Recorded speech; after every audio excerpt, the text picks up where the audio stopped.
بوڑھا آدمی گیا بیچارہ کسی حکیم کے پاس نا, تو حکیم سے کہنے لگا کہ مجھے کھانسی بہت ہو رہی ہے. حکیم صاحب نے کہا بڑھاپا ہے, ظاہر ہے بڑھاپے میں تو ہوگی کھانسی. اس نے کہا حکیم صاحب جوڑوں میں بھی درد رہنے لگا ہے. حکیم صاحب نے کہا بڑھاپا ہے, بڑھاپا ہے, اب یہ ٹھیک ہونے کی عمر نہیں ہے, بڑھاپا ہے. حکیم صاحب میں چلتا ہوں تھوڑا سا ادھر بھی کمر میں بھی پین شروع ہو جاتا ہے. حکیم صاحب نے کہا بڑھاپا ہے.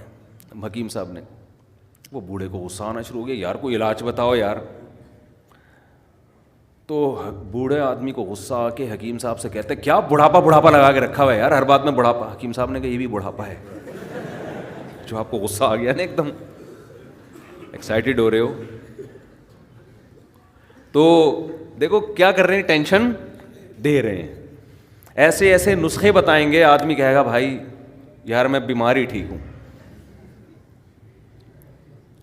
ایک حکیم صاحب کے پاس, ہمارے جاننے والے حکیم تھے, ان کے پاس ایک پیشنٹ گیا, کہنے لگا کہ کیلشیم کی کمی ہے نا. حکیم صاحب نے کہا اچھا نسخے بڑے خاندانی ہوتے ہیں بعضوں کے پاس, لیکن وہ کون بنائے بیٹھ کے. حکیم صاحب نے کہا یہ جو انڈا ہے نا, اس کا چھلکا, مجھے پورا بھی یاد بھی نہیں, 15-20 سال پرانی بات ہے, یہ انڈے کا چھلکا لو, چھلکے کو کھرل کرو, کھرل کر کے پتہ نہیں کون سا اس میں کشتا ملاؤ, پھر اس کو مٹکے کے اندر دفن کر دو, 6 مہینے بعد نکالو, پھر اس میں پتہ نہیں اتنا دودھ ملاؤ, کیا کرو, وہ اتنا لمبا. اس نے کہا میں ہڈیوں کے کیلشیم کے بغیر ہی ٹھیک ہوں, میں ہڈیوں سمجھ رہے.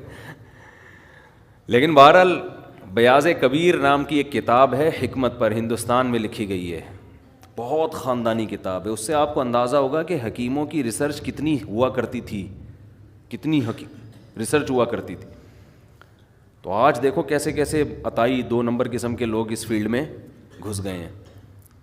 لیکن کتابیں پڑھ کے خود سے نہ کھانا شروع کر دیں کیلشیم کے لیے, جب تک یا تو کسی ڈاکٹر سے دوا لیں سیدھا انسان کے بچوں کی طرح, یا کوئی صحیح ریلائبل حکیم ہو جو کسی ادارے سے پڑھا ہوا ہو پراپر.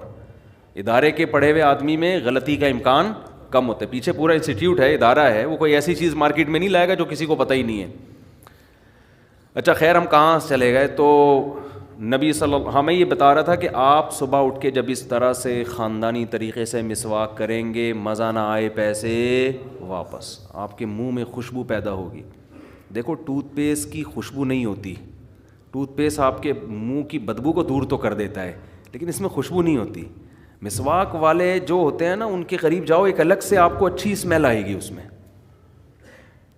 ایک الگ سے معدے تک کو فائدہ پہنچاتی ہے نیم کی مسواک, پیٹ کو فائدہ پہنچاتی ہے.